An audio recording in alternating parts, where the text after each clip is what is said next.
Social মিডিয়ায় গুঞ্জন উঠেছে নতুন বাজ অনুযায়ী মেগাস্টার শাকিব খান এবং মেহেদী হাসান হৃদয় আবারও হাজির হচ্ছেন বড় ধামাকা নিয়ে। গ্যাংস্টার মাফিয়া রূপে আসছেন মেগাস্টার শাকিব খান।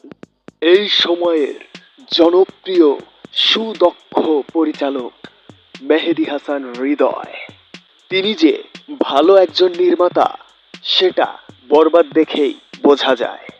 কারণ তার ফার্স্ট সিনেমাটি ছিল মেগাস্টার শাকিব খান অভিনীত বরবাদ। বরবাদ দিয়ে সমস্ত দর্শকদের, সমস্ত সিনেমা প্রেমী মানুষদের তাক লাগিয়ে দিয়েছিলেন। মেগাস্টার শাকিব খানকে নিয়েই আবার আসছেন পরিচালক মেহেদী হাসান হৃদয়। তার next project entry.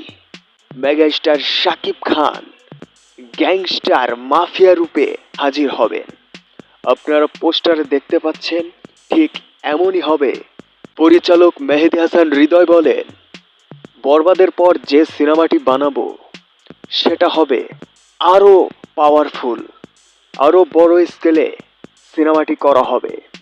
Bangla film ইন্ডাস্ট্রির আরেকটি ধামাকা হতে যাচ্ছে এই এন্ট্রি। এন্ট্রি নামক সিনেমায় দারুণভাবে হাজির হবেন মেগাস্টার শাকিব খান। সো ভিউয়ার্স, আপনারা সবাই কেমন রূপে দেখছেন এন্ট্রি সিনেমাকে সবাই কমেন্ট বক্সে জানিয়ে দেবেন, এবং ভিডিওটি ভালো লাগলে একটা লাইক, কমেন্ট, শেয়ার এবং সাবস্ক্রাইব করে আমাদের পাশেই থাকবেন। ধন্যবাদ।